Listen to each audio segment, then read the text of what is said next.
Welcome to Watch What Crappens. To get our videos as soon as they're released instead of waiting for a week, head over to our Patreon. That's also where you'll find our bonus episodes and our Discord community. We love you guys. Hello and welcome to Watch What Crappens, a podcast about all that crap on Bravo that we just love to talk about. I'm Ben Mandelker. Ronnie is out, and today, in his place, we have the esteemed and glorious and wonderful Dylan Hafer from Betches. Great to see you, Dylan. Thank you so much for joining me today. How are you? I am great. I'm excited to talk about the Valley. You know, it's a great day. I always love talking about what those crazy kids are up to. Yeah, well, it's a great day to be talking about the Valley. It is probably the hottest show on TV right now. And I don't know if you heard that. It sounds like we have some breaking news. This just in about 3 minutes ago, according to me, Jax Taylor is stepping away from the Valley. Can you even believe it, Dylan? This news just broke right before we started recording. How are you processing? You know, I wish him well. I love that really he got to make this decision for himself, that he needs to step away to focus on his recovery. And I hope that he feels good about this decision.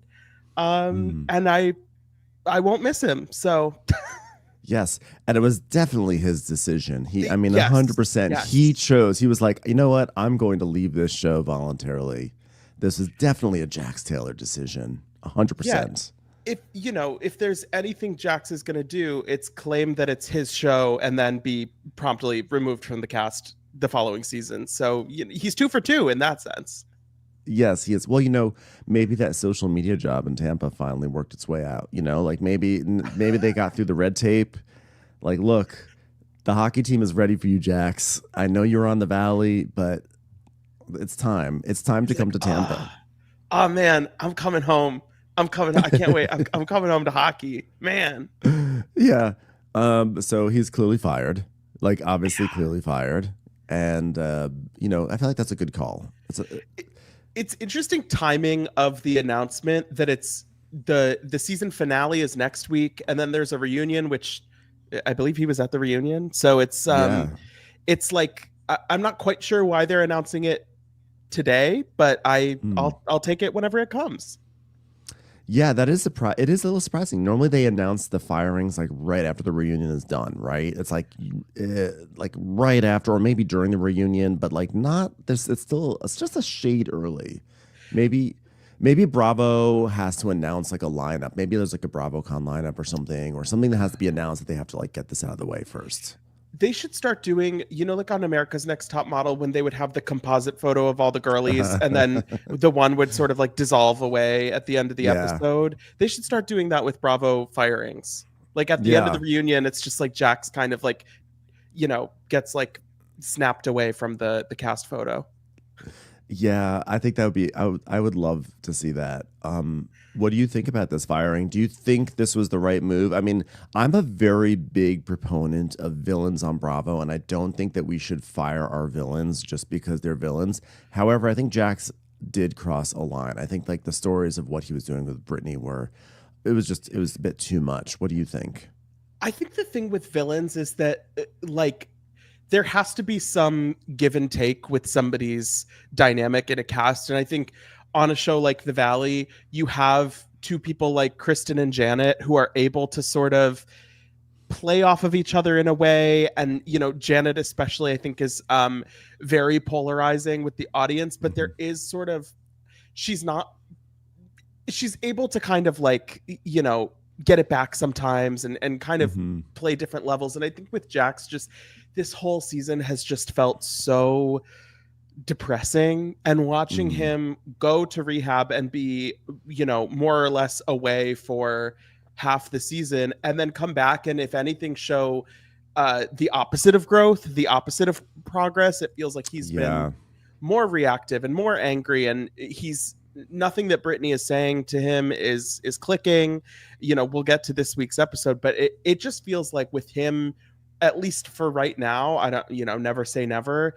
There's nowhere to go with his storyline, really. Yeah, there's like nowhere even to go with him as a reality star. I mean, I think everyone was really horrified by the story of how he like flipped a table and was throwing things and broke like bar stools. And like, yes, he did not like he didn't like throw them at Brittany. Like technically they didn't hit her, but it's still such a violent expression that, and it's scary, and it feels like it's just a shade away from something like just no. I don't think any of us wanted to really stand for that and wanted to like have that like. I don't think anyone wanted to see a redemption arc for this guy, because the thing is that this show is his redemption arc. Like he already was fired, and like this was supposed to be his redemption arc, and he still didn't get his shit together. There's sort of an element of like, this show is pretty stacked on the villain front. You've got Janet, you've got Jesse. There's plenty of other people who could probably step into the role. So Jax isn't even really needed as a villain anymore here. Yeah, we're so fortunate to have so much going on in this cast that this feels like an villain easy privilege. It feels like an easy and obvious decision, and I think there are on a lot of shows, if you had somebody with this kind of position, you would think like, oh man, I wish we could do this without them, but then what would the show be? And I feel like with the Valley, there's lots of room for season 3, and I'm excited to see Brittany in her single girl era without Jax, lurking in the back of the frame all the time. So yeah, I think this makes me more excited for season 3, not less. I'll tell you what I'm not excited about. I'm not excited about what's going to be clearly happening for Jax post the Valley, which is a plunge into the manosphere. I think we're going to see him like going like hard right. I think we're gonna see him complaining about people being woke. I think we're gonna see him doing the Rob Schneider route, and it's gonna be so annoying. It's just gonna be him complaining about you can't even say anything anymore. You try to grow, like people don't want to listen to you anymore. Like the white male is the most discriminated person in America. Like he's gonna do all those things, and it's gonna be so tiresome, and no one's gonna want to hear it. And he's gonna find an audience, and he'll wind up on some show. It's really going to be a terrible trajectory. That is my complete prediction for him. I agree with that prediction. The silver lining for me is that I've been blocked by Jax for years, so I won't be able to see any of it. That's true. Yeah, we were blocked as well. It's very fortunate on that front. But yeah, terrible trajectory for him. He's really also like what if you just look at his entire trajectory since when he arrived on Bravo to now. I mean, this is really the descent of someone and by the way, this is also a real good case study for why you should get into therapy before it's too late, because like Jax he's like a lost cause if you ask me. It's crazy how pretty much everyone else who was a long-running cast member on Vanderpump Rules is like kind of has something going on. Even Tom Sandoval has been able to sort of steer the ship a little bit in the last couple of years. He's going to be on House of Villains. He was on Traitors. He's still doing the music thing, I think. He's found his niche as a villain now. He's leaned into it, and he's fine. He's found his niche. He's showed like just enough, consternation or whatever. And pretty much everyone else that was on that show, maybe with the exception of James Kennedy right now, but like, Jax is kind of the one person who has never been able to like lock in and figure it out. And I think the time has kind of run out. He was on House of Villains, but I didn't feel like, was he good on that? I actually never watched House of Villains. Did you see it at all or no? It's hard to go off Bravo, I find. I've never sat down and watched it. The fact that was an E show in like 2023 seemed like an indicator of kind of the quality level. I am curious. It's moving to Peacock next season, so I'm wondering if they're going to kind of try and make that a little bit more of a thing. But I don't think Jax really made much of a splash when he was on that show. Yeah, I mean, even if he did, it's still like it wasn't the way Tom Sandoval made a splash on Traitors, where like people left Traitors saying like, "Oh my God, I really like Tom." Like that was his like he finally like broke out of Scandival jail with that. Like people were like, "Okay, we are willing to take you back into our lives in this new role as like dumb idiot villain." But like Jax, he was trying to parlay all this into like an HGTV show for a while. He and Brittany were peddling a home makeover show. He was trying to do everything. And you're right. Everyone's kind of doing something to some degree. Well, I don't know about Katie. Katie's doing something somewhere. But she does have a sandwich shop. You cannot discount that. That sandwich shop does very well. People are always in line for it. A sandwich shop, a podcast, and a dream. I don't know how Pucker and Pout is doing these days, but the sandwich shop is alive and well. Maybe she can do. Maybe she can also resurrect Pandora's old thing, the divine addiction. But you look, James May is having a moment. So look, I mean, Katie does have a podcast. I mean, Jax does have Jax's, but I feel like Jax's bar is just like a licensed whatever. Jax just really isn't doing anything. He really, actually, if you look at his peers who were similarly expunged post 2020, Stassi and Kristen. Kristen is fully, back in the fold. Audiences love her. She's grown and she's put in the work. Stassi has also seems to have put in the work as well, and she's like super popular. She's back. Like everyone is grown. He has stayed stuck, and he tried to pretend like he wasn't, but we were seeing like no, he is done. And what about Danica? Where's Danica? Well, that's a great question. I ask that all the time. Where is Danica? Who is she hitting right now? Justice for her. What a time that was. What a time. I know, what a time. Okay, well, what a time this is, because we have to start talking about this show. The Valley. We're penultimate episode of the season before the reunions. Such a good season. This is like, I feel like everyone's talking about the Valley, right? I mean, what's it like on your end at Betches? I mean, I feel like you have more of an ear to the vibe of what's going on in New York media circles, etc. I'm just gonna say that because you're wearing a Matisse t-shirt. You're like so sophisticated. But like the scuttlebutt, like industry scuttlebutt, I feel like everyone's talking about it. I feel like this is the biggest buzzworthy show in Bravo right now. Well, last year when it premiered, it was such a surprise the way that this show just worked from like really right from the jump, because when it was first announced, people were like deeply unenthused about the prospect of a show about parents with little kids and Jax and Brittany and crazy Kristen, and we're gonna see what they're riding around on a little little Tykes tricycle in the Valley. What is that? Yeah. And so I think like this show, it had a tough sort of job to do, and it just worked so well. And this cast has so many layered dynamics to it. And I think almost similar to the way that Vanderpump Rules was able to do in the early seasons, it really felt watching the first season of The Valley like this was a cast with history, and these people actually know each other, and there's lore to be discovered between all of them, and there's going to be side characters and stories to dig up, and rumors and gossip and all of that.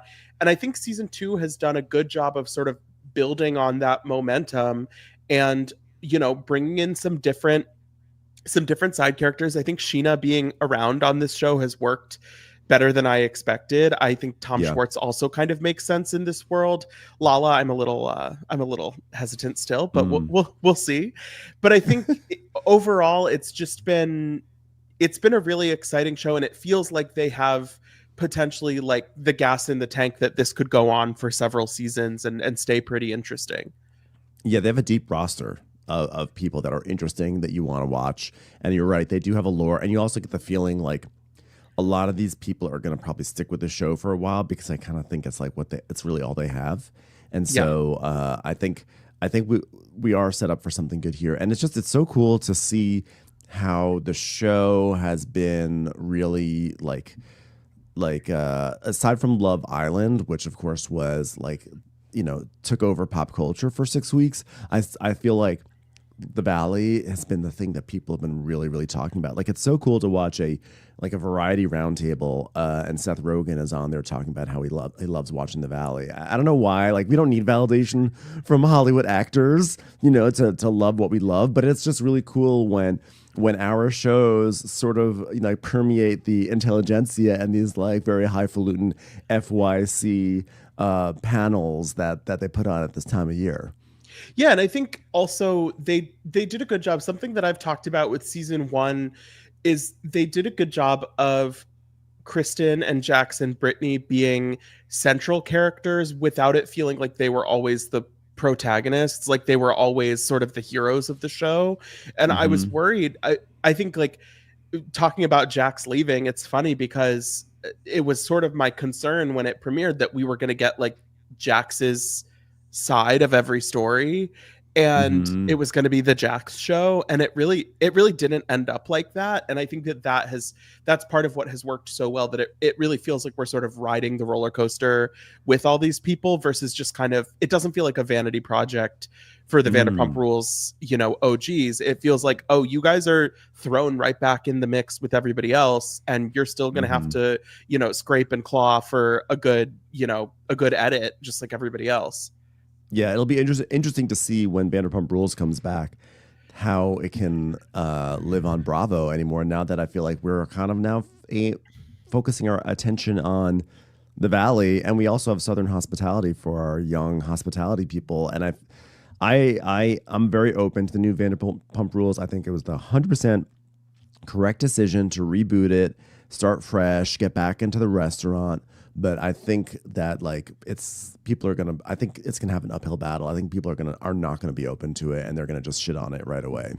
Yeah, I agree. I'm optimistic, like I try to be with everything on Bravo, because let's face it, I'll watch it whether it's good or not, and I'll talk about it either way. But yeah, no, with some exceptions. The Valley being really good and Southern hospitality being really good gives Vanderpump Rules a really a tall order. So we'll see. Yes. All right, well, let's get into today's episode. We start with some different scenes around the Valley. We have Michelle painting Isabella's nails, and she shows Isabella a photo of Jesse and Aaron kind of palling around together, which is surprising. And she's like, Isabella, did you see this picture of Daddy and Aaron? Daddy is silly and he's wearing a hat. Isn't that funny, Isabella? I can't, like, the ups and downs between Michelle and Jesse. It's like, but you don't think Daddy is silly. You think he's like a war criminal. Like, it's like yes. She's putting on a brave face. The ups and downs. I thought you were going to say of his hair dent that he always has, but I guess you meant their emotional paths instead. Something about the phrase "Daddy and Aaron," I don't enjoy. It doesn't feel good on the mouth. Yeah, and I don't think that this like Jesse Aaron alliance is going to last much longer. Like this is very tenuous. It's going to collapse in shambles very quickly. Absolutely not. We have Zach. Then we go to Zach's apartment. Zach's doing laundry with Bungie. Zach doesn't get much to do this episode, which is sad. Zach has had a really good breakout season where he and Jasmine have felt much more central to the show than last year. Last year they definitely felt tacked on. Yeah, and I think it benefits the show not to have everyone in like a married couple. And so I think also having the two divorces in the mix has really like shaken things up, and it doesn't just feel like it's like everything's a double or triple date, which I appreciate. But I'm so glad that Zach has someone around to do his laundry now. Yes. So then we wind up, speaking of Jasmine, we now go to Sherman Oaks, and she has a listing. I didn't realize that she was doing real estate. Was this ever announced? Or did she just break into a house? But doesn't Michelle do real estate too? Like, yeah, and Jesse. Obviously, 'cause they were realtors together. But like, I didn't know about Jasmine, or if I did know, I had long since forgotten. Jasmine she's Annette Bening, and she will sell this house today. She's gonna make it happen. She will, but also at the same time, like, Jasmine, you got to think about like your people. Okay, we've all seen Danny and Nia's apartment. It is the most cramped space on Bravo. Like every time we have to go to a scene in Danny and Nia's apartment, I'm like, oh no, like breathe deeply. It's just like it's like there's like no windows, there's like no light in there, and there's like toys everywhere. There's like just clutter everywhere from all these children. And I'm like, and And when Jasmine takes them to this place that we find out is actually like 800 square feet smaller than what they already live in, Jasmine, why are you doing this to us and to them? This is some like House Hunters International type of thing where it's like they're like, okay, I want 10,000 square feet and AC in every room and blah blah blah, and they're like, okay, so here's a shanty, and it was a lovely home. It was a lovely home, but this house felt like a production plant to me because there's no way. This is 100%. And Jasmine by the way, would have to be very bad at her job for this to be the house she chose for them. Yeah, Jasmine, you know what this family is about. And on top of that, I did spy that there was an AC wall unit. And I'm like, wow, for $1.1 million, you're not getting central air. I'm sorry. This is like, I would not even go any further. As soon as I saw that wall unit, I'd be like, I'm not entering this house. I'm turning around. I'm not wasting my time here. The single sink in the master bathroom is tough. She's Miss USA. Come on. I know, she's missing. Exactly. There was like so many. I was actually just like offended. I was offended on behalf of Danny and Nia, and like Nia was trying to be optimistic. She's like, well, if it's laid out nicely, it could be really functional. I'm like, no, I see that it's small. Like if something looks small on TV, it's going to be way smaller, in person. There's no way that entire brood is going to work in there. Daniel, look, it's a Jack and Jill bathroom. Daniel, look, I hate a Jack and Jill bathroom, by the way. I feel like I'm going to get ambushed. I never have had a Jack and Jill bathroom in like a home, but in college, I lived in a dorm that was like 2 single rooms with a bathroom in the middle. And so you had to lock and unlock the other door every time. And it was like, it stressed me out to no end because I'd be like, did I forget to lock it? What if he forgets to unlock it? What if I can't go to the bathroom? Do I have to pound on the door? Do I wait? Do I try to listen? Like, it's so stressful. And I don't want to be so then your child has to do that. Like they're going to walk in on their sibling. Yeah. It just feels like, no. I don't like more than one entrance to a bathroom. And you would have you would have 2 children on each. It would be Jack and Jack and Jill and Jill. It's too many Jacks and Jills.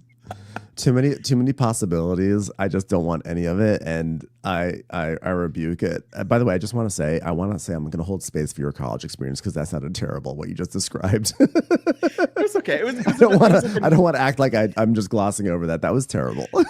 It was a nice building, but with the layout was not ideal. Yeah, it sounds like Jasmine must have like sold it to the campus because it's like didn't make any sense for a college experience. Guys, it's perfect. I gotta please get me the commission, please. Oh, Jasmine, come on, you could do better. Well, we do know that they have actually moved up to Santa Clarita, right? Like I think that was in the headlines that they did get a place up there. Yes, the only 2 places on Earth: Sherman Oaks and Santa Clarita.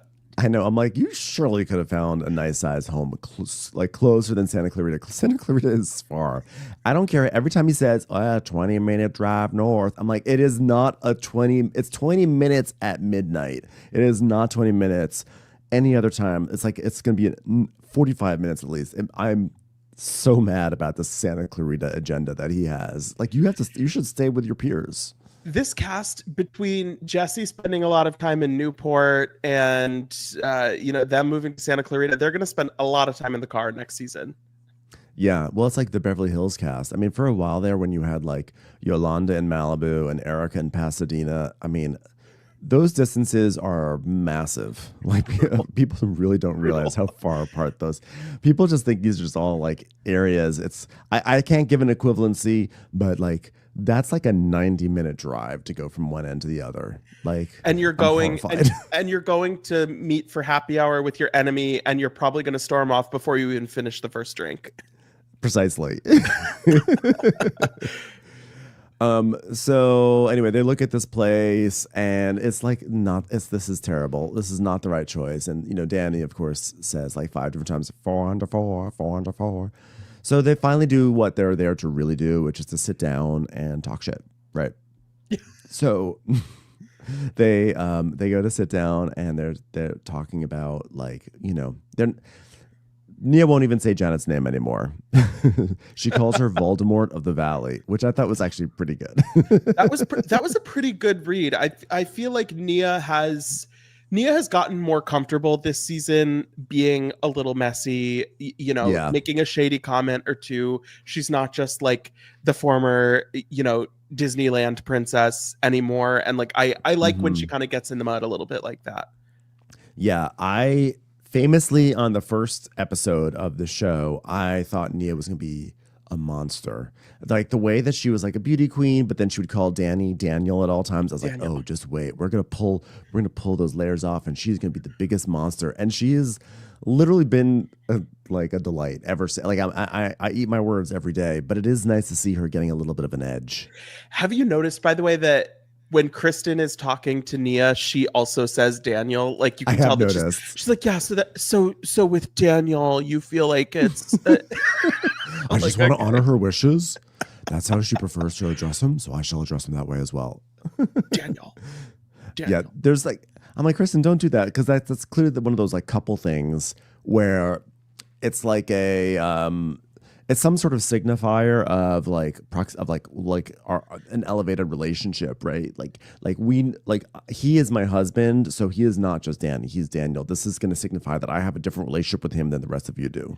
Right. You guys are, his friends who yell at him for drinking in the closet, and I am his person.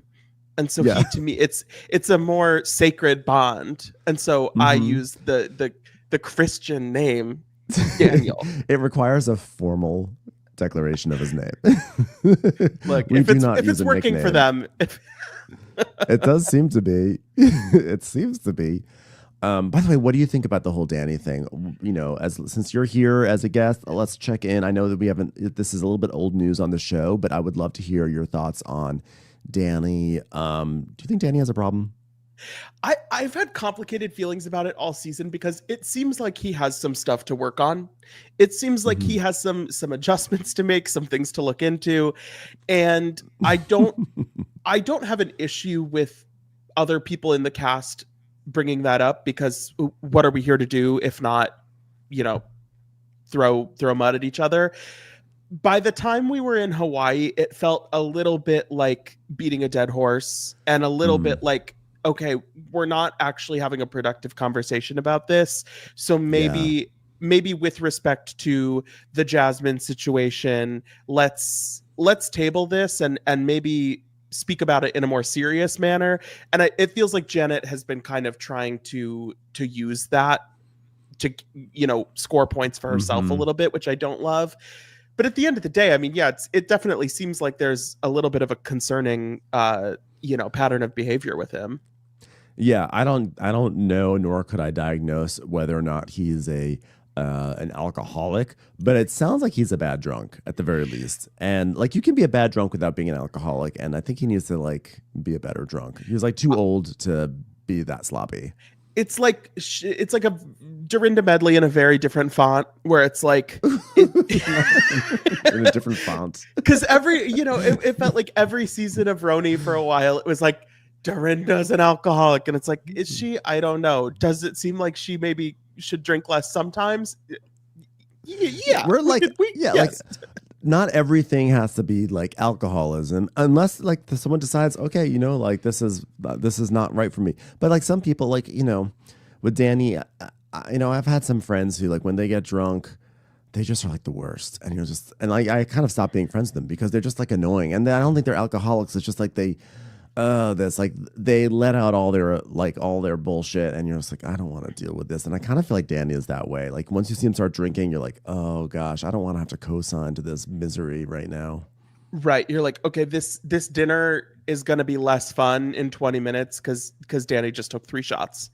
Yes, exactly. It's like having to pretend like you're amused when he's like taking 3 shots to catch up, and you're like, but we're not in college anymore. You don't have to do that. Just drink at your own pace. It's okay. Really, nobody here is sloshed right now. Everybody has just like been enjoying a drink. Yes, exactly. Anyway, so now we go over to Sheena's house, because I think we're going to be, if I remember correctly, we're going to be cutting back and forth. And we see Janet. Speaking of Janet, she's pushing a stroller up to Sheena's house. And there was something about the way that Janet was pushing that stroller. I was like, there's no baby in there. That's like a stuffed animal. It was like, the stroller was like bouncing all over the place. In a certain way, I was like, has she ever used this stroller before? I don't know what's happening. It's like but when you watch there was a baby. it's like when you watch in a theater or something, and it's like every prop is like too light, like the backpack doesn't have anything in it, the pitcher has no water. It's You can tell it's there's like a toy stroller. So she's met up with Michelle and Sheena, and like, it's baby time and everything. And so Janet's saying like, well, the trip ended with Kristen saying that she was going to beat my ass, so she brought Danny and Nia's names up and said something about how Jason and I were attacking Danny. And yes, I've talked about things that he's done, but like, I'm not making up false rumors about him. I'm like, you aren't, but like you just made up with him, and then you then blurt out that he committed sexual assault. It's just Janet, like, look, Janet. She like really is deliberately missing the point here. Like she really is trying to have her cake and eat it too. And it's like, on a very specific level, I get where you're coming from, but like, don't pretend that you don't see the issue, basically. Yeah. Why does Janet, for some reason, remind me of Amy Klobuchar? Isn't that weird? When will she throw a stapler at someone's head? I feel like I can imagine Janet eating salad with a comb, Wow, that is evocative. That's not where my mind would have gone, but I respect the journey. That just popped into my head, and I felt like I needed to share that with. I needed to put that out there, and I'm gonna have to see if people co-sign. I hope she does. I just can see her that way in like 20 I hope years. she does a Voldemort Halloween costume. Like, own the comparison.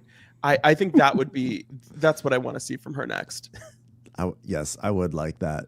So Jan's basically complaining about Kristen coming at her, and Sheena's like, well, that's what Kristen does. She latches on, to like the popular girl, and she like doesn't care who she has to step on to get there, which is funny because it's like Sheena who like has spent her entire career trying to be in with the popular girls. Sheena going back to like season 1 of Vanderpump Rules when she's on dish duty or whatever, while the plastics of Sir are treating her like shit. It's like, it is funny that Sheena is once again in the position on this show of sort of like needing to latch on to people to get screen time, and maybe it's a little pot and kettle situation there. I love that they're all angry at Sheena for bringing Janet into the mix. Like, if it weren't for Sheena, we wouldn't have even had Janet. She was a fan. Sheena met Janet, which I love. I love that this is like Sheena's contribution to the Valley. Yeah, she's doing her best. She's doing her best. Also, she's wearing this like big oversized t-shirt that says Valley Brat. And I'm just like, so you're wearing, it's not merch for the show, but it feels like it is adjacent to the show that you are trying to weasel your way into. I'm like, Sheena, wear a plain black t-shirt. Anything else? We know what you're up to, Sheena. Okay. She's like, yeah, I'm just I'm so Valley. Do you remember Sheena in the Marina? She's lived through so many different eras. I know. She really tried to make Marina Del Rey a thing, but it just didn't quite work out. It's a long way to drive for enchiladas. It was when Stassi did that diagram on Vanderpump Rules, like that was no joke. I don't know if you're familiar with LA geography, Dylan, but like Stassi laid it out plain and clear, and there was no lies detected there. It was very like going to Marina Del Rey is like you have to suit up. Like you have to prepare yourself. Well, it's just, the nice thing about the Valley, or Sir back in the day when they all lived in WeHo, basically, is it's like it does feel like that sort of we're just hanging out in the neighborhood aspect, and something shifts a little bit when you can sense that everyone's been in the car for an hour to get there. Yeah. That's a very good point, as opposed to just like coming by with your stroller into Sheena's new house that looks like everyone else's house. So it really looks exactly like Katie and Tom's and Tom and Ariana's and modern farmhouse farmhouse doorway. You walk through the front door. To the right is some sort of like living area. To the left is maybe a formal dining room. You walk through, staircase on the right, then like den area with your, what's it called, the love sack or whatever, the love sack sofa that they're talking about. Yeah, the cloud couch over there. Kitchen here, kitchen here with the island. They have the exact same layout. I'm not mad at it though, by the way. It's a nice layout. I actually like it. You're like $1.1 million. That's probably why. I mean, like, honestly, Jasmine, you got to sell like the Valley special. Do the shiplap modern farmhouse look, not this tiny little little modified RV without wheels. Speaking of which, so basically, so Janet's basically complaining that like she doesn't even know where to go. She goes, with Nia and Daniel, she does call him Daniel, by the way. This is how you know this is serious, because everyone's calling him Daniel now. But she's like, I just don't know where to go. It sucks because all this stuff happened. And if Daniel is still drinking, I don't know if I necessarily want to like be super close to him, And so she's saying that she hasn't talked to them at all. And so now we go back over to Jasmine's listing. And Nia's like, well, we haven't been feeling good vibes from the one who shall not be named, but like, they all bought Jason's so nice. And they all start talking about how like, oh, Jason, like, he's like, poor Jason, because we all like Jason, but he gets sucked into this. It's too bad. He's losing friends. Da, da, da, da, da. Where do you stand on Jason? Do I stand anywhere on Jason? I just don't. Like, to me, he's such a nothing. He doesn't bring a lot to the table. I mean, he's a nice guy. I'm sure. Yeah. Or he seems like he's a little bit too much of a Jax apologist, though, to be as nice as he seems, right? It's tough. He's a little too, like, I don't have strong feelings about him, but he does seem a little too into the guys chat. Like, it's just a little less of that. A little, I don't love his energy. Yeah, I feel like he's bros before a hose at the worst time. And then he's sometimes oddly hose before bros at the worst time. Yeah, he doesn't. Right? I don't think I like agree with the way he kind of like moves through situations. But at the same time, I'm like, there's at least 3 worse men on this show. So. That's what I feel like. I feel like he's probably the best of the men. I mean, I know people really don't like him because he is with Janet, and his worst thing, I think, is he is a Jax apologist. And we have a call-in show on Mondays, every other Monday, Crappy Hour. Everyone should watch it. One of our listeners called in and made a really good point, which is that like what Jax did is technically domestic violence, or it would appear to be. Like, even if he didn't like hurt Brittany, the act of like throwing the tables and everything could be considered domestic violence. And Janet is so quick to call what Danny did sexual assault and say, well, that's just legally what it's called. And Jason backs her up. And yet we don't see that same energy from those two going towards Jax, especially from Jason, the lawyer. Yeah, the legal clarification from Janet was so stupid to me, because it's like, first of all, we're not in a courtroom. You don't you're have not a lawyer. You don't have to say anything. And also, it's like, you're the wife of a lawyer. So it's like, okay, if I'm married to a doctor, I like have to use the like scientific medical term for everything, or else I'm like betraying my, spouse's profession. It's like, who? That's not how the world works. Yeah, no, it's painful. But that being said, with all that being said, I do think Jason is the best of the guys, which is shocking because some people would say maybe Danny, but I do think that Danny is a really bad drunk. And I think that Jason, he seems actually like a very smart guy. And I feel like he tries to be like level-headed and rational, but I think that he has, unfortunately, in this second season, he's definitely missed the mark several times. And so he's really like going downhill in terms of like esteem. Yeah, he's losing out on the ability to use the excuse of like, oh, I'm just getting dragged into this because of my wife. And right. I don't know. It is tough to think about, though. Like, imagine getting cast on a show like this as a couple, and then your wife is like America's #1 villain. And you're like, I guess I'll go get a tattoo on my ring finger. This is fun. To lock that in. Actually, by the way, I'm going to say that I think Zach and Luke are superior men to Jason. Sure. Yes. I was just thinking in terms of like the guys in the guys chat. Like, yeah, I was thinking of like the Jesse. I was thinking of like Jesse, Jax, Danny, and Jason. Like, that's what I was thinking of. But like, I think Luke guys chat, no homo. Yeah. definitely no Zach in there. Yeah, but in terms of like of the actual males beyond that, I think it's probably Zach is like #1, followed by Luke. Like, that's like that feels right. That feels. Luke has Luke has gotten rid of a lot of the red flags from last season. It seems like he's not talking about Colorado anymore. Thank God. Yeah, and he seems to be more accepted by the cast too. By the way, last season they seemed to barely even want to like be around him, and now they like all seem to really revere him. Yeah, I wonder what happened. We gotta. Yeah.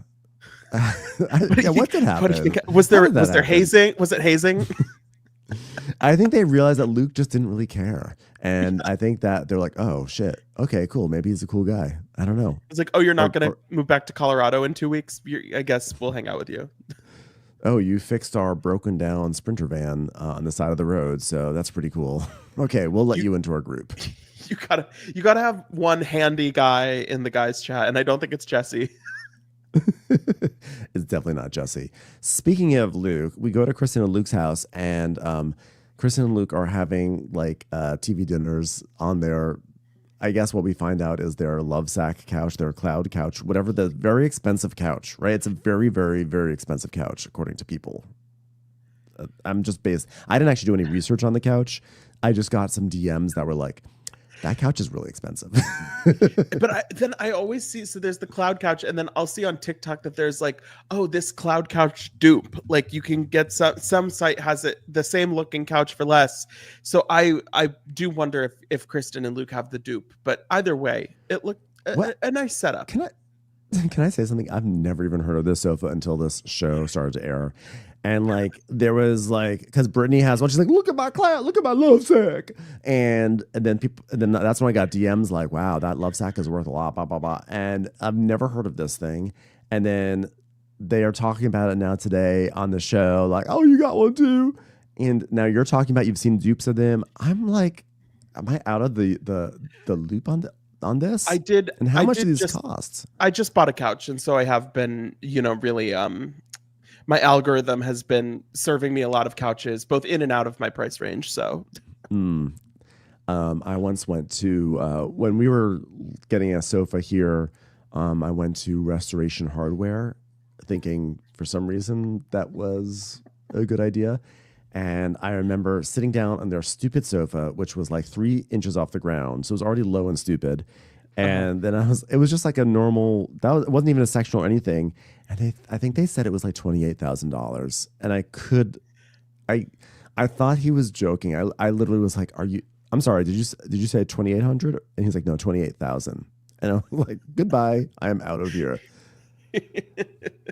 Yeah, it's congrats to Kristen on the couch though. Happy for her.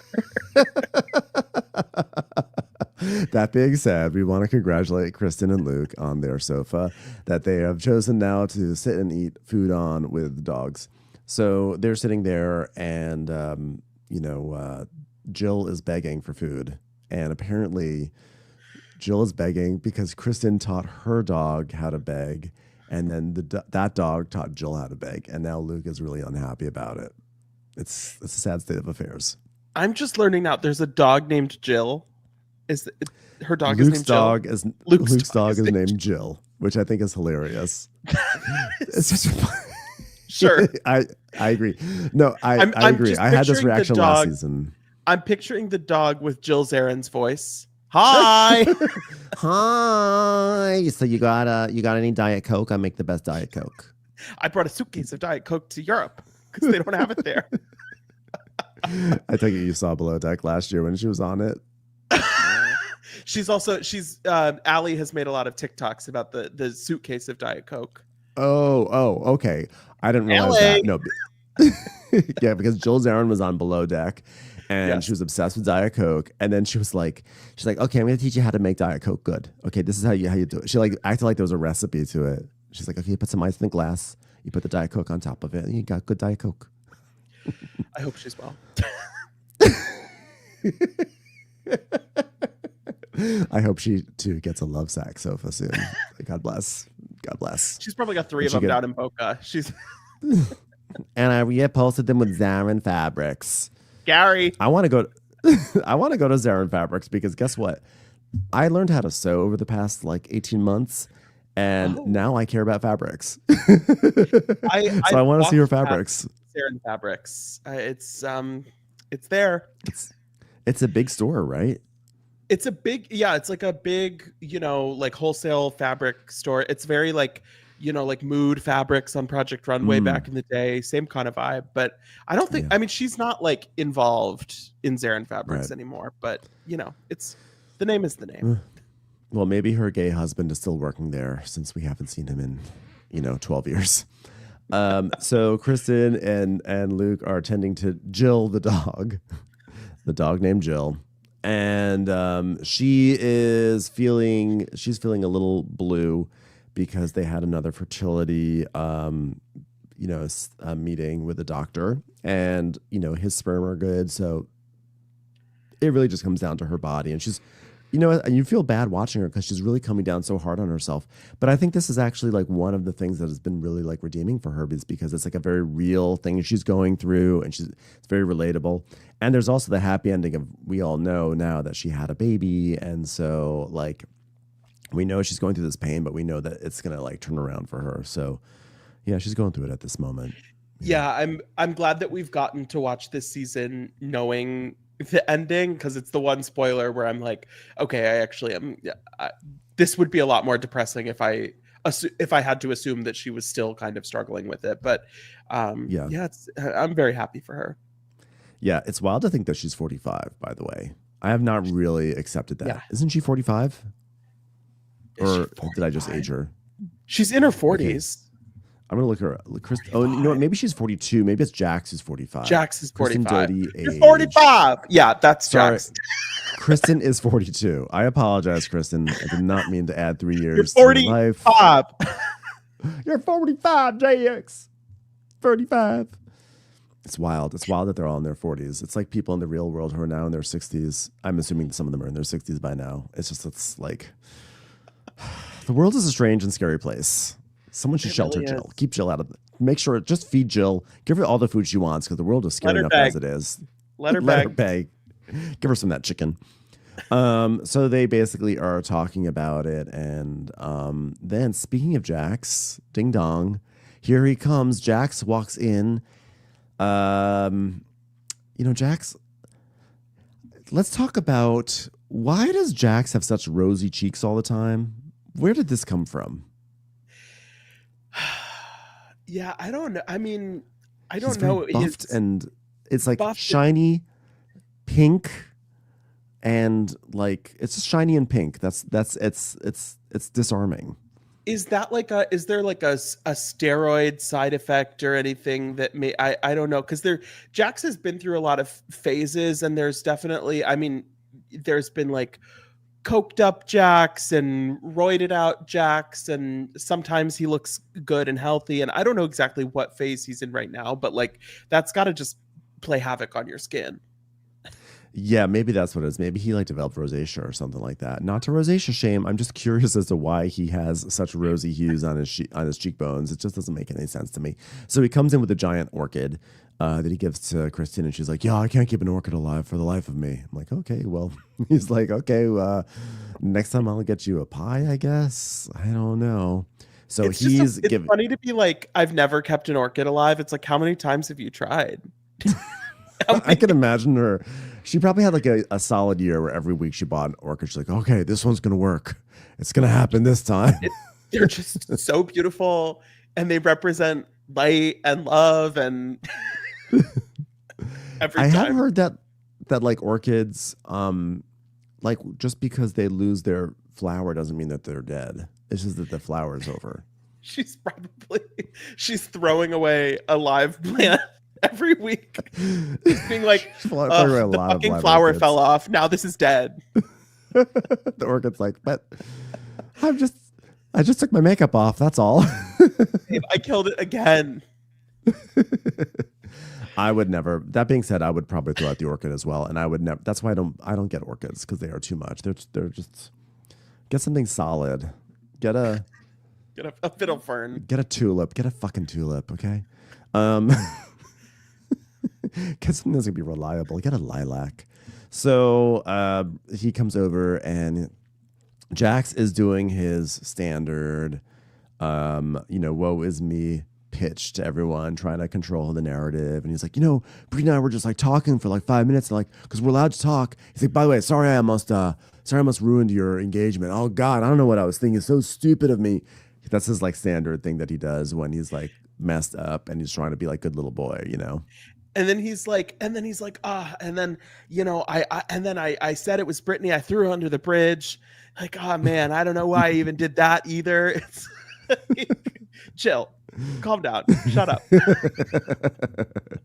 Jill's like, this idiot. I get yelled at for begging, and this guy's over here, and they're fine with him. So Jax is like, yeah, he's like, yeah. Kristen's like, I think you mean under a bus, not under the bridge. He's like, well, whatever. Like, I threw her under something, And she's like, you just have to practice patience. Because, look, I'm not a patient human being. And everyone knows that. Just be patient. He's like, oh, man, but, like, it's really tough, like, being away from my son. Now, I feel sort of shitty saying this because, when you have a child, you love your child and everything. Why do I feel like every time Jack says, I just miss my son, he's just totally lying and it's full of bullshit? Something is not exactly ringing true about the way that he's going about this, because it does feel like he knows that he is supposed to say, he knows that getting out of rehab, like his main objective is supposed to be like being a good role model for his son or whatever.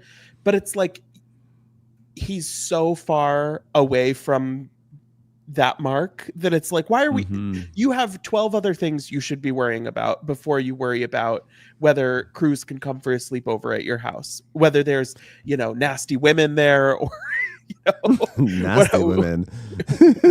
whatever house of horrors Brittany is imagining. It's like, why don't you I don't know, it does feel like he is kind of saying what he knows he's supposed to say, and I believe that he has complicated feelings about his, abilities and role as a parent, but like, I don't know, there's just such a darkness there. It's like, I don't know that I want you to be there.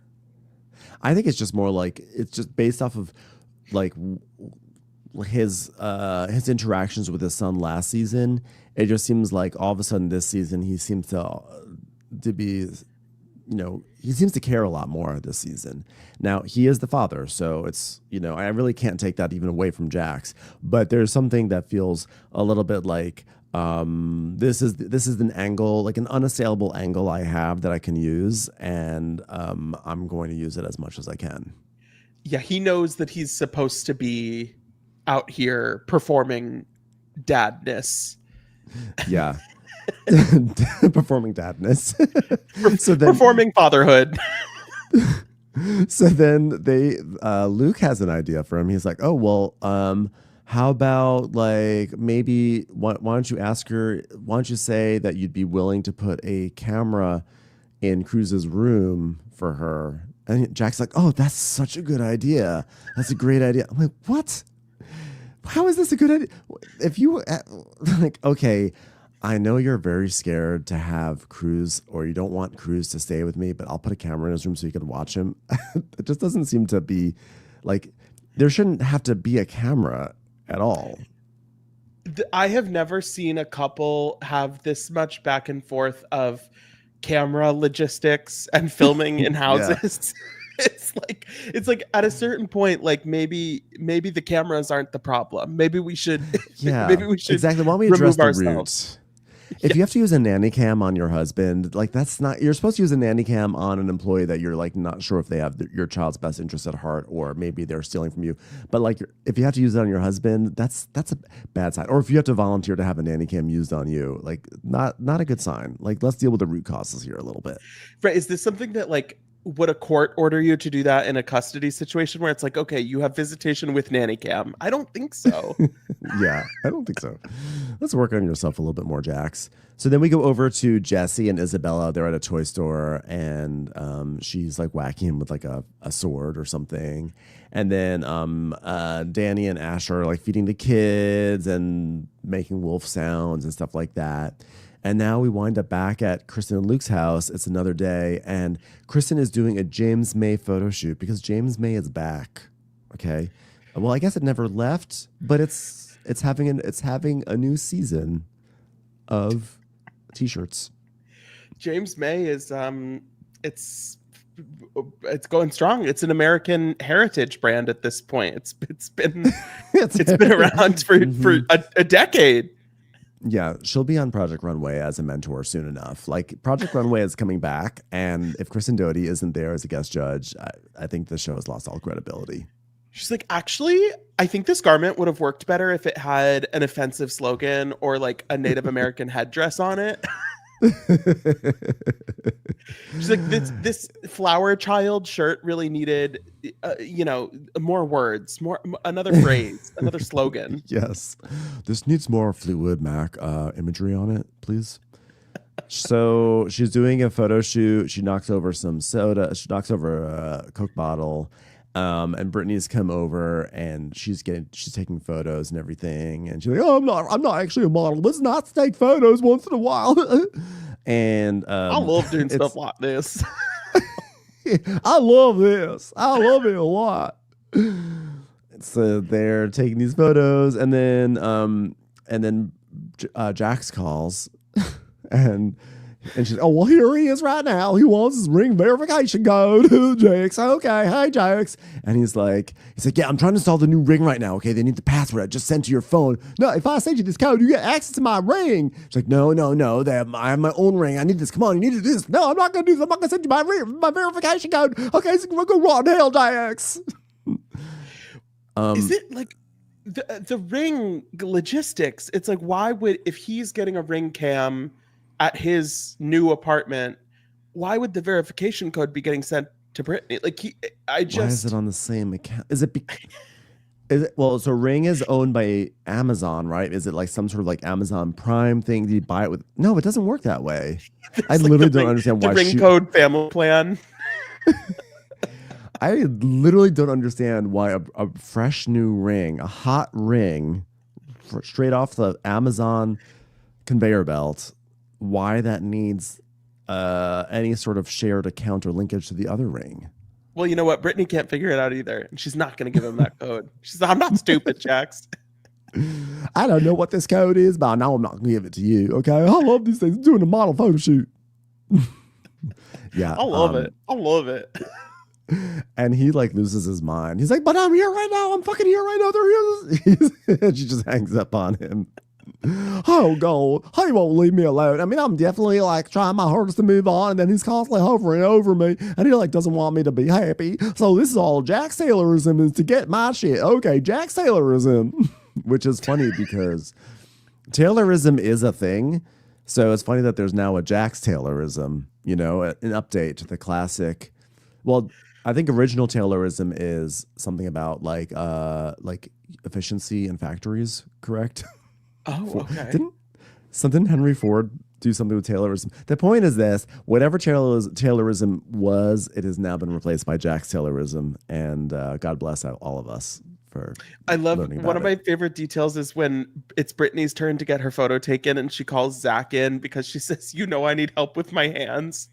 Like, she doesn't know what to do with her hands, and the only person who can help is Zach.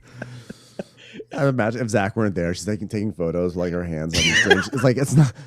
She's just taking it in these weird positions, like she's doing half vogues. It's like, "Does this look good?" She's like, "I need somebody to come fix my hands. Help me with my hands." So then, before she leaves, of course, then Kristen gets some licks in about like, Janet and everything. And she's like, "Oh, Janet's the worst." She basically goes off on Janet, and Brittany's like, "Okay, well, I gotta go. I gotta figure out what to do with my hands tonight. Okay, I gotta go. Bye. It's just like, I don't want to get involved in this anymore. It's like, I am out of here. So I think one of my frustrations with this season has been like, it feels like we are now having the same circular conversation about Danny and Janet and Kristen, and it feels like we're really kind of going in circles. And so I'm interested to see kind of like at the reunion, are we able to make any progress so then next season we don't just have to have the same kind of conversations hope again and so. again and again. I hope so. This does also explain why Danny and Nia were seated so high up on the sofa, because I was so shocked when they announced the seating order for the reunion when Michelle Lally was all the way at the end. Because this was, remember, they filmed the reunion early because of the pregnancies. So at that time, the Michelle Lally storyline was really front and center. And I was like, what the hell? How does Michelle wind up there? But now we see why with all the Danny and Nia stuff. Yeah, I miss some of the Michelle and Jesse. I kind of liked the way that they were, you know, it's very War of the Roses at the beginning of the season. Like I liked seeing that them just hate each other so passionately, and now it feels like that has sort of been usurped by some different storylines, and I kind of miss it. I know, but I get the feeling like we'll have that for the next like 4 years of this show. Like, Daddy and Aaron, we're gonna see more there. Yeah, Jesse and Michelle will not be getting along anytime soon, despite any previews that suggest they're hosting some sort of Zen party. So, speaking of Jesse, he shows up at Jax's house, and it's a townhome, and Jax is complaining about all the stairs and everything, and Jesse is just visibly disgusted. Jesse's like, "Wow, I came all the way to the valley to see this disgusting townhome full of stairs, and you still haven't unpacked all your shit." Jesse is like, does not like this space whatsoever. He goes, lot of storage. Look, Danny and Nia could put some of their stuff at Jax's place. Yeah, they really could. By the way, if Jax is able to get a townhome, he got some space. Danny and Nia could do that too. Although I bet the townhome is not as big as it looks. Sometimes those townhomes, because they're vertical, they feel like they're really big. But realistically, like every room is like, you know, can fit a card table. Well, and you can't have a Jack and Jill bathroom when one room is on the floor above and one room is on the floor below with ladders and slides. Ladders. It's like a loft, a pole. Ooh, that could be fun. I would love to see them navigate that. I don't need to be shitting and someone descends on me with a pole. It's one thing if like a door opens, you're like, no. But then all of a sudden you're like, oh shit, there's someone above me. No. Also, I'm not going down to any bathroom on a pole, because sometimes I go into the bathroom and like I need everything clenched until I get to that toilet, right? Like I'm just like I am not opening my legs to put a pole in between my legs before I get to that toilet, because there will be a disaster. Thank you for painting that picture. You're welcome. We know it's a Jax scene, so we have to be as visceral as possible. Yes, of course.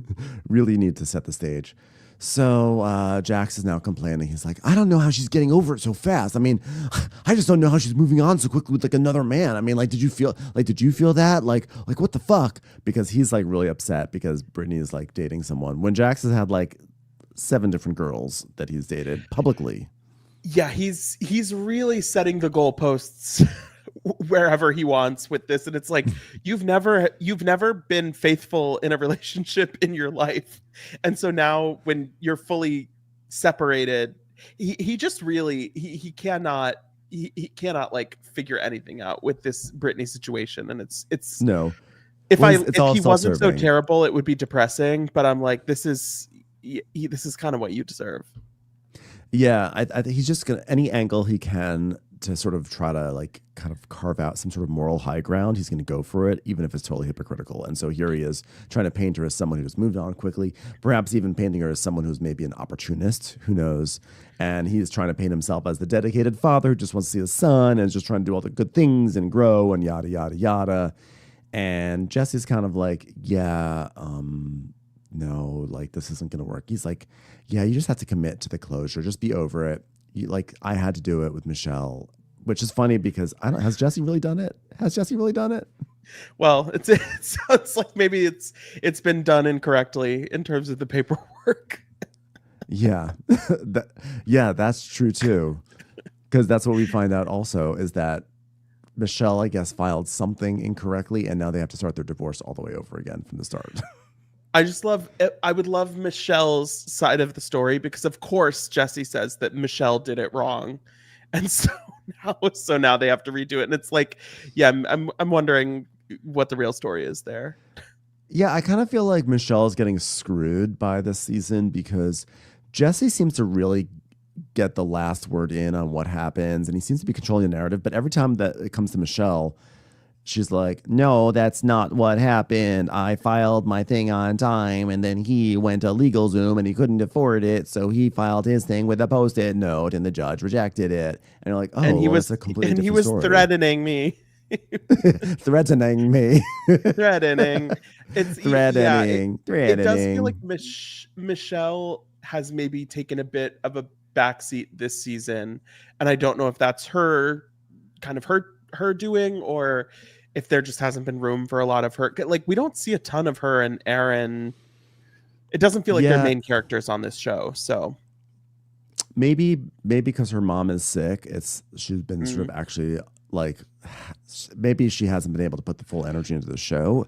But like, for instance, though, here's a good example. We have a whole scene of Jesse talking about the divorce and what went wrong, and then we have a flashback in the middle of it because Jesse says his assets are frozen, and Jax is like, what?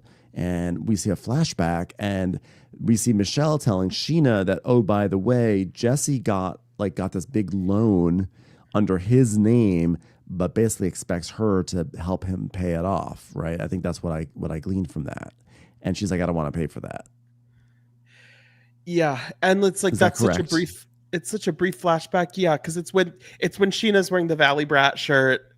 Yeah, it's just like, and I'm like, wait, this could have been a whole scene. Yeah, this could have been a whole scene, and she gets like relegated to like a flashback, and I'm like, well, it sounds like Jesse's up to like financial shenanigans, and she's saying how Jesse's in like hundreds of thousands of dollars in debt.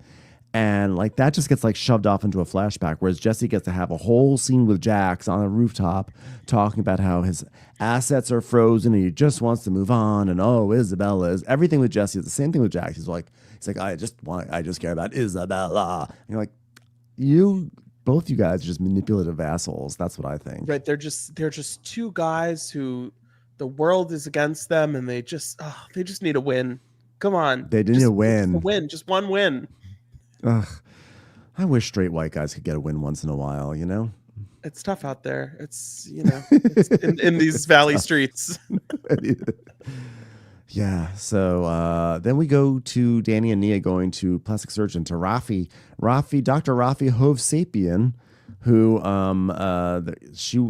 Nia is contemplating getting a mommy makeover because like the choice is have another baby or get the mommy makeover. Because once the mommy makeover happens, she's like, I'm not doing this again. So it's now or never for the baby time. So she's going to have a consultation. And the doctor's like, okay, well, we could move your nipple up if it were a perkier nipple, which is not. It's flat as a pancake, kind of a sad. So for most people who have nice breasts, we could do this for them. But since you have sad breasts, well, we can just paint in a happy face on it and hope it looks better that way. Okay, good luck to you, ma'am. Goodbye. And she's like, what?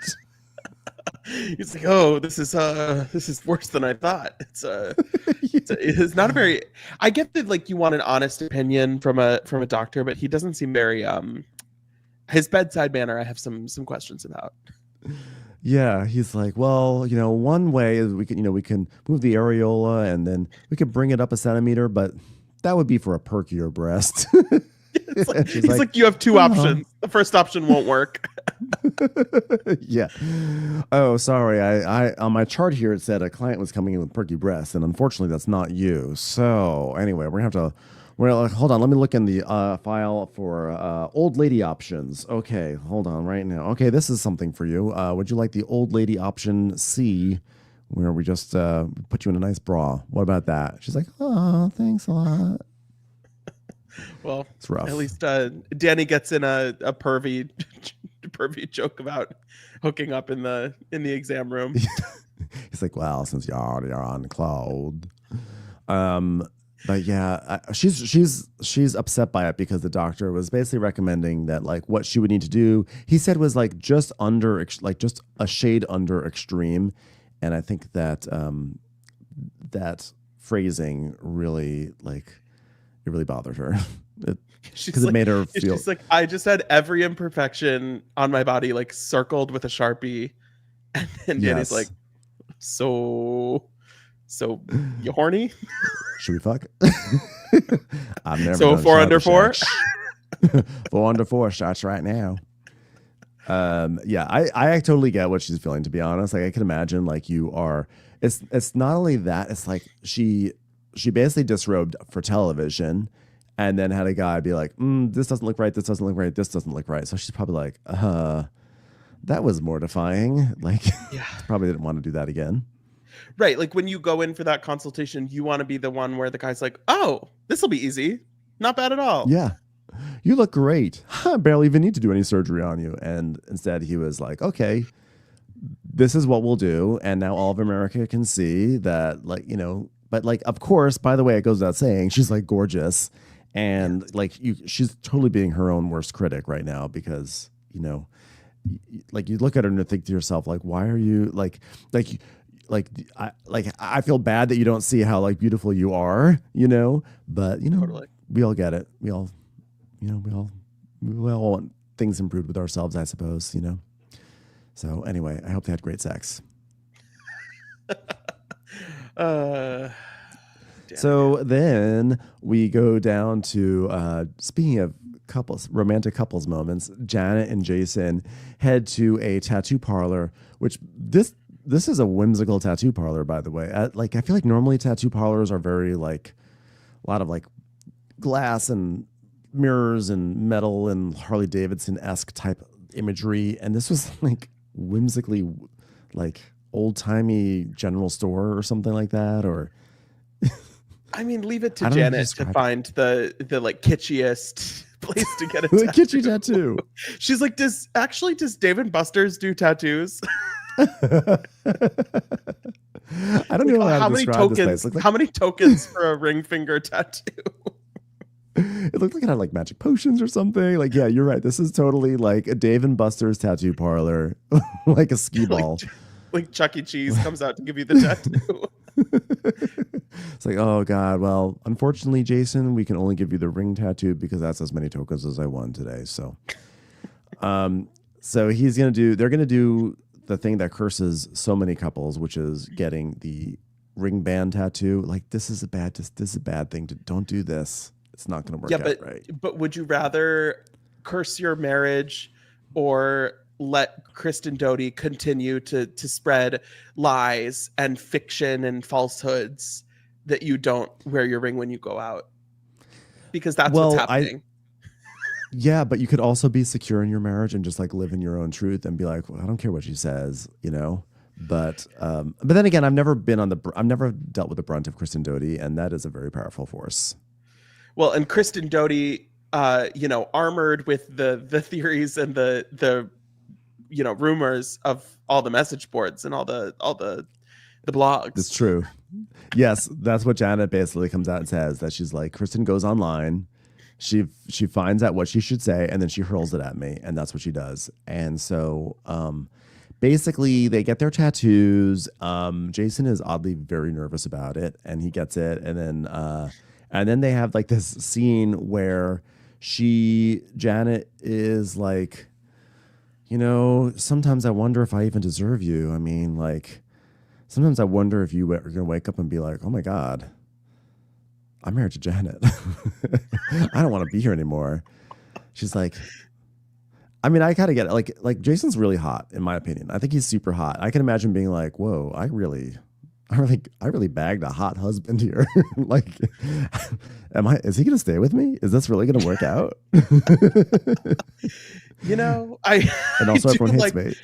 I do like her acknowledgement that the social media aspect of it, I think, I would almost like to see them unpack that more on this show moving forward, because now that they've been on a couple seasons, with her saying, I turned my comments, for my social media comments were flooded with people saying, why is he with her? It's like, okay, that's interesting that is maybe creeping into their marriage a little bit the longer she's on this show.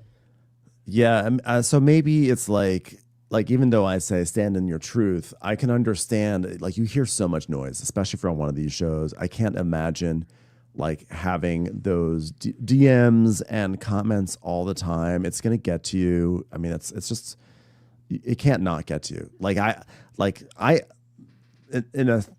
Even as a host of a podcast, I read one comment the wrong way, and it can like mess me up, which is just my way of saying that the real victim here is me in Janet's situation. Just want to put that out there.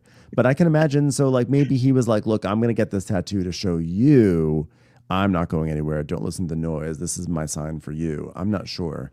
But she's right, like going I'm through a fan. I'm a fan bitch of you, and I'm not gonna divorce you anytime soon.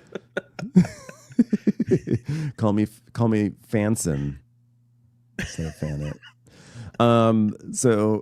So basically she's like, yeah, it just really hurts. And, you know, people say like, why is he with her? Oh, it's because he can cheat on her. And they do this thing where she's like really sad. She's like really going through it. And they put all these things on the screen that people say about her that are up there. And I was like, oh, like Janet is the worst, but man, that sucks if you're just like every single day you're getting those comments just on your Instagram. You know, I was half prepared for like the Love Island message to go up to be like, don't bully people.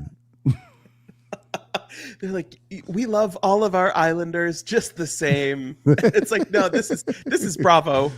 This Talk is your Janet. shit. Pitchforks are out.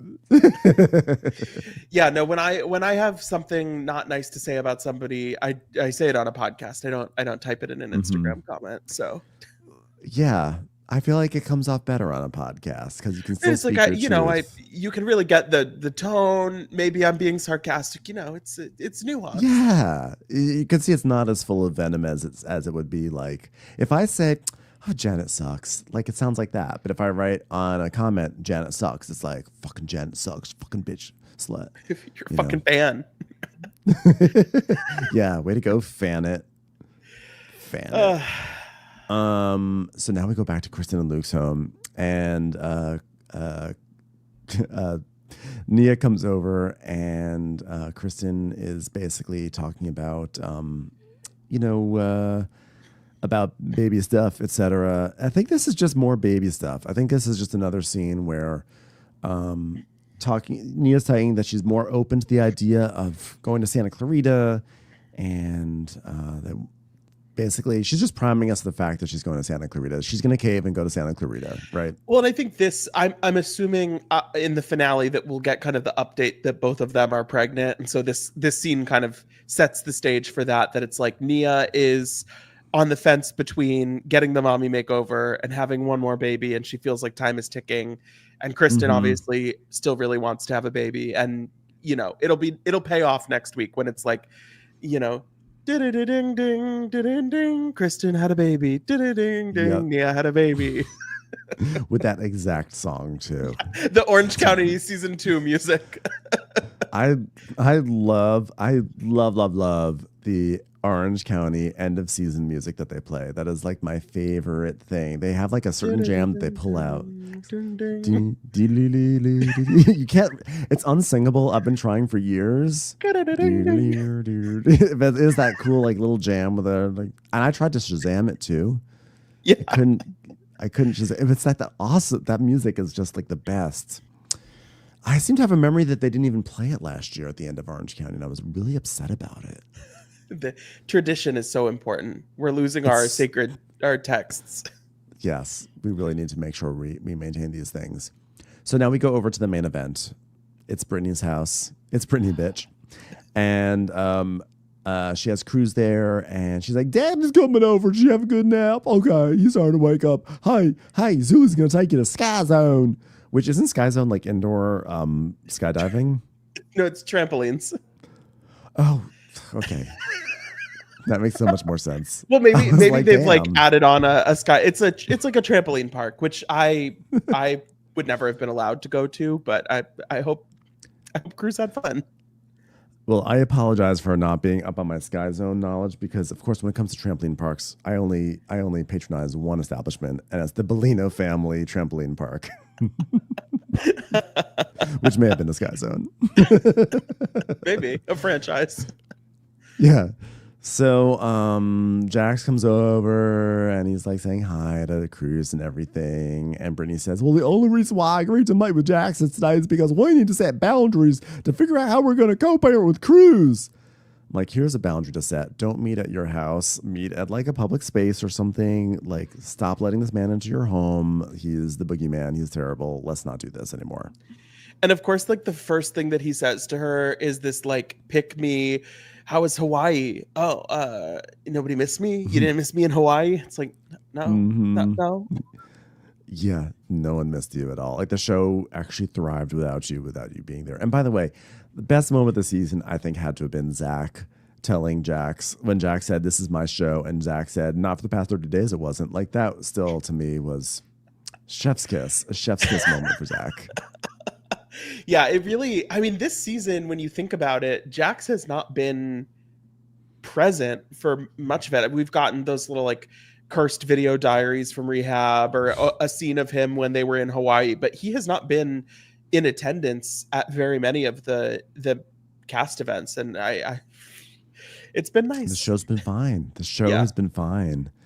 So Jax is saying, like, Brittany has the upper hand right now. So in my head, I'm just kind of like playing nice and just kind of get along with whatever she wants, which is 100% a lie. You are not playing nice with anything. And he's like, I don't want to get an attorney involved. Can't we just go our separate ways and still be friends? I'm like, you offloaded a house onto her that was going into foreclosure, and then you're like, I don't want to have attorneys involved with this. No, there will be lawyers. Like when the cartoon fox is like, oh, why can't me and the hens just get along? Like, why don't they want to hang out with me? And it's like 30 seconds later, it's like, because that's why. That's why. Mm-hmm. Maybe you should watch McBee Dynasty, by the way, because there was a chicken coop situation this week. Don't do this to me. No, don't watch it. It's a terrible show. Okay, so Jax is like, he's like, look. I mean, look. It's like I never even lived here. Took all my photos down, and he says this as if he didn't try to throw out a picture of Brittany with her dad. There has been so much moving in and moving out and throwing things away and putting things in trash bags. It's like, this is a model home at this point. Like this is staging furniture. Like, it really has been. Those photos have really been moving around. I mean, every single day they're in a different place. It's like a highlights magazine thing. I was like, what are the differences between these two images? So he's like, why are you doing that? She's like, well, why would I want to look at your face every single day? He's like, are you just going to wipe away 10 years like that? Which is like total manipulation, because he was the one who really wiped away 10 years the moment he started acting wild to Brittany, if you ask me. Yeah, I mean, anytime they're in a conversation like this, he just immediately resorts to the gaslighting and the manipulation, like, that it's like you're choosing this. You're breaking apart this family. Like, I'm trying to. He likes to paint himself as the hero here, or the martyr. And he's like, still good on that divorce? It's like he's asking like it's like, oh, you sent him what you want from the drive-through, and he's like, is that still what you want? It's like, again, no, she's still good on the divorce. It's been ordered. You may have noticed the photo of your face that's been turned down that you just were observing. Yeah, the divorce is still going forward. She's like, well, why would I not be good on that? I mean, you have not done anything that I wanted from you. And he's like, well, I just want to make sure, just in case. He's like, well, how many Xanax did you take before you came on over here? He's like, what? I've never taken any, just a few lines of cocaine. That's it. She's like, oh, okay, well, you're not even acting like yourself. It's like, oh, it's fine. Like, I mean, look, you've already slandered me enough. Okay, you can't slander me anymore. I'm wondering where the slander is, because everything she said has been true. Right. I can't hear the word slander without hearing Alexia in my head. A slander. Slender. So no, there's no slander going on. She's standing on business, as the Love Island cast would say. She's only saying things that are true. That's right, standing on business, just like Ace Green. So Brittany is like, it's not slander when I'm speaking facts. Okay, don't talk to me unless it's about Cruz. Okay, Cruz is not going to your house anytime soon, and because I don't trust that there is not nasty women there. Nasty women. Watch out for the nasty women.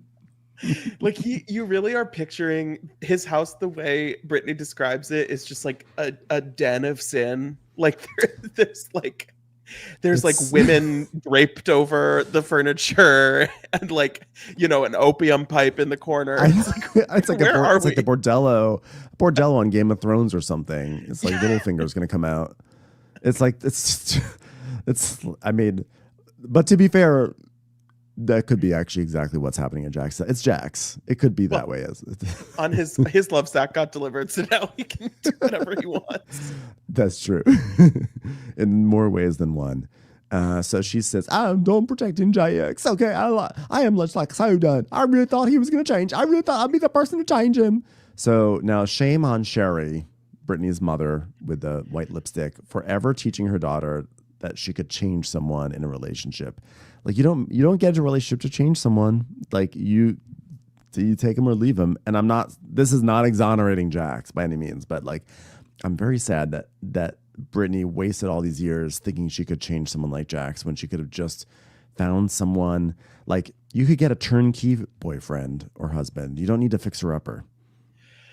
Yeah. And I mean, she, every step of the way, Jax showed her that this was who he was, and she just kept going along with it. So, and everyone told her, her castmates, her family, the world told her, you have to leave this guy. Yeah, it's tough. I mean, it is kind of interesting to think that from Vanderpump Rules to now, we've never seen Brittany without Jax.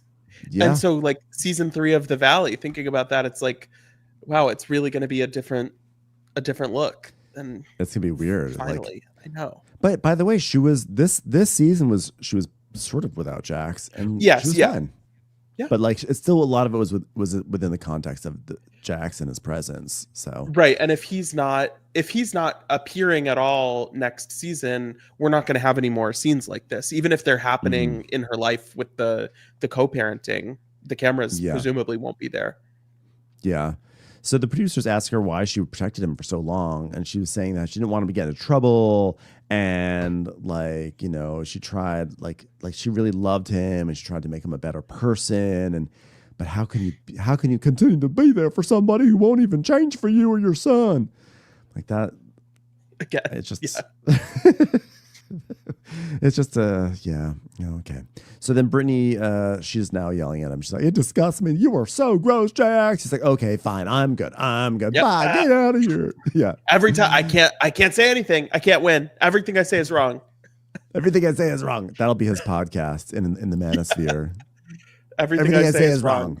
With Jax Taylor. I'm a work in progress. Okay. Look, I'm here to be a dad. Okay, I'm good at it. I enjoy it. It makes me happy. I'm like, well, we didn't see any of you doing that last season, as far as I can tell. Like, it would be last season, he'd be sitting there watching TV, and Brittany and her mom would be chasing after Cruz onto the sofa, and he'd be like, kids, am I right? So this is a very convenient narrative, as Katie Maloney would say, that he's peddling on us. I can't wait to not see it anymore. I know. So he's saying, yeah, I mean, he actually just makes me want to be a better person. And I don't think she should hold anger over me, using that as a weapon not to see my son. That's just not fair. Says Jax, who's actively trying to use the son as a weapon against Brittany. Right. Like, yeah, he really, you know, she's playing the Uno reverse card on him, and he just cannot take it. He can't figure out. He still doesn't understand the rules of Uno, unfortunately. So she's like, you are a narcissist, so you don't actually feel love, you don't feel pain, you don't feel hurt like I do, so we are different people. Okay, I'm going through a lot more than what you're going through right now because I actually care. And he's like, you don't see what I'm going through at home, you don't see what I'm dealing with at my house. It's 10 years of my life, it's a decade. You could just throw that away, but I can't. Jax, that old sentimental guy, Jax, not willing to throw away 10 years. Yeah, it's just the worst. Just the worst. Do you think I've thrown it away? I've tried to make this work for 10 years with you, Jax. You could have went on your bipolar medication years ago and you didn't. Okay, I begged you to go to therapy. I begged you. He's like, well, I'm doing it now. No, see, right, you already ruined our family. I didn't. Oh, and then the icing on the cake is I didn't come here to argue. I didn't want to argue. I just wanted to set some boundaries. I'll do whatever you want, but I don't want to argue.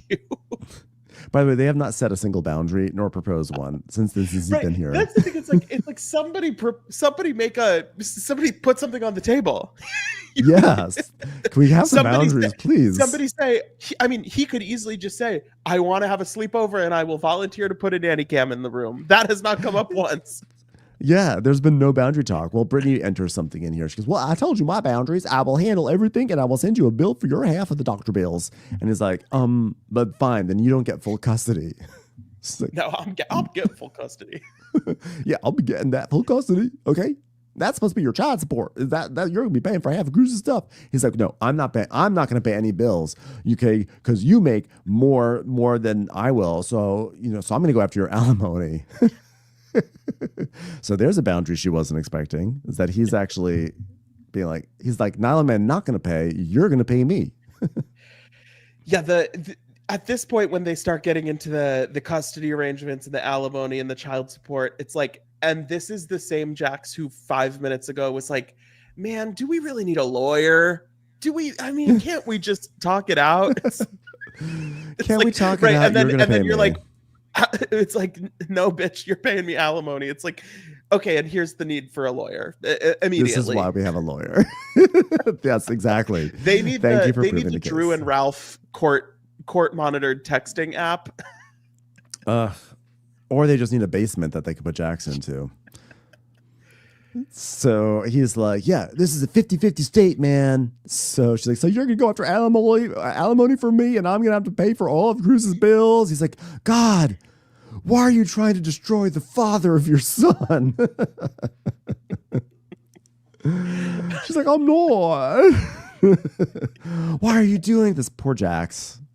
He's so delicate, so delicate. I can't believe she would try to destroy this man, this upstanding citizen who threw a table at her. Why would she ever destroy this person? 10 years, she's just flushing it down the toilet. 10 perfect years. 10 perfect years without any problems whatsoever. And he's like, every time I come over, you act so mean to me. You discard me, Jack. He's a vulnerable soul. He doesn't like when people act mean, okay, at all. And he has a great track record of being very nice to people for 10 years. 10 years. Yeah. So she's like, well, this is why I knew I want Cruz out of the house, because I knew this would happen. I'm disgusted. I'm so mad at you. So he basically is like, yeah, every time I come over, we always fight. And I love my kid more than anything. And I'm really fighting for him. And I just hope I can get him back.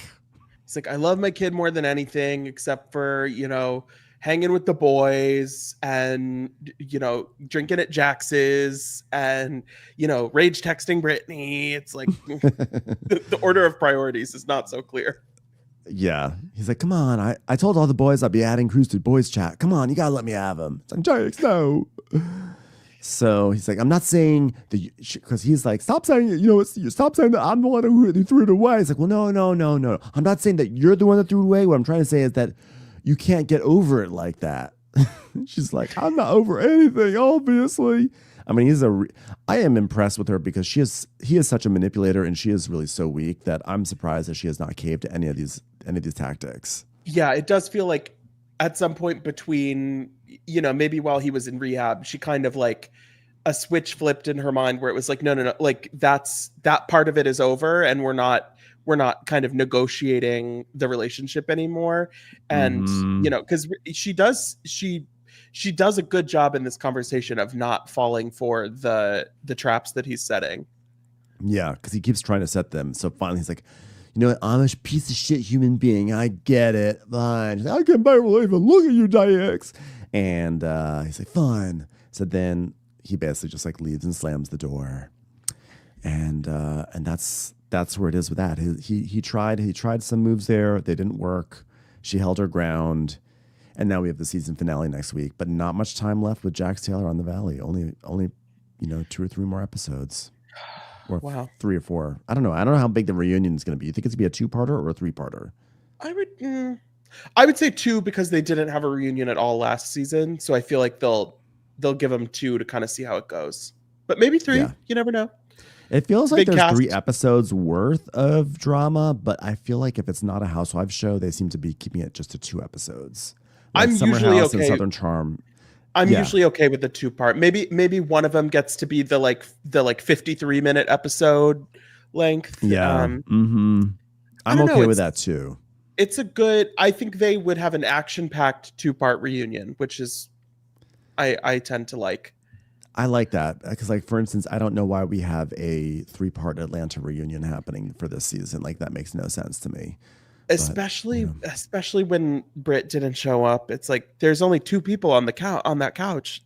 Yeah, we don't need 3 parts. Anyway, Dylan, thank you so much for coming on and talking about this show. It was a delight to have you here. Tell everyone where they can find you. Well, thank you. It was a delight to be here. I love literally going through the whole episode, top to bottom, word by word. No, thank you.